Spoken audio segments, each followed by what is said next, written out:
Let's derive the formula for tan of x plus y. So we're going to start off with tan of theta being equated to sin theta by cos theta, where theta should not be equal to conditions ಎಲ್ಲ ಗೊತ್ತಿದೆಯಲ್ಲ. ಹಾಂ, so ಇವಾಗ tan theta is sine theta by cos theta. ಸರಿ, ಇದನ್ನು ಉಪಯೋಗಿಸ್ಕೊಂಡು tan of x plus y ಹೇಗೆ ಬರೀಬೋದು?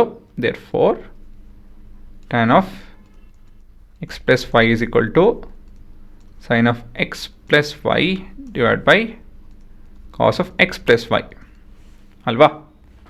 Next ಇವಾಗ sine of x plus y ಏನೋ ನ್ಯೂಮರೇಟರ್ ಎಕ್ಸ್ಪ್ಯಾಂಡ್ ಮಾಡ್ತಾ ಇದ್ದೀನಿ. sin x cos y plus cos x sin y getting divided with cos x cos y minus sin x sin y. ಇಲ್ಲಿ plus ಇಲ್ಲಿ minus, numerator ಡಿನಾಮಿನೇಟರಲ್ಲಿ plus minus ಈ ವ್ಯತ್ಯಾಸ ಇದೆ ಅಂಥೇಳಿ ಗೊತ್ತಿರಬೇಕು. Next we need to multiply and divide with something. ಏನು multiply ಏನು ಮಾಡಬೇಕು, ಡಿವೈಡ್ ಏನು ಮಾಡಬೇಕು? multiply and dividing with ಏನಿರ್ಬೋದು? ಯೋಚನೆ ಮಾಡಿ. ಹೌದು, cos x cos y. ಏನಕ್ಕಪ್ಪ ಅಂತ ಹೇಳಿದ್ರೆ ಯೋಚನೆ ಮಾಡಿ. ಇವಾಗ ಏನಕ್ಕೆ ಅದು ಮಾಡ್ತಾಯಿದ್ದೀವಿ ನೋಡ್ತೀನಿ ನೋಡಿ. ಇವಾಗ ಏನಾಗುತ್ತೆ ಇಲ್ಲಿ ಅಂಥೇಳಿ, cos y ಇದು ನಿಮ್ಮ ನ್ಯೂಮರೇಟರಲ್ಲಿ ಇರುವಂಥ ಮೊದಲನೇ term. This is cos x into cos y plus cos x into sin y divided with cos x into cos y. Denominatorly cos x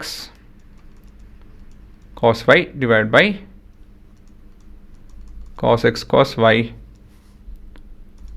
minus sin x sin y divided by cos x cos y.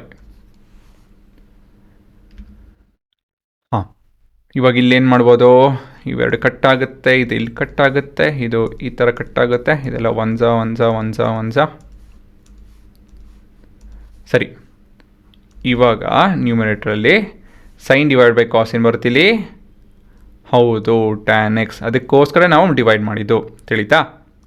Plus ಇದೇನಾಗುತ್ತೆ, ಇದು tan y. This entire thing is going get divided with 1 minus, so this is tan x into tan y. So ಇದೆ ನಿಮ್ಮ ಉತ್ತರ.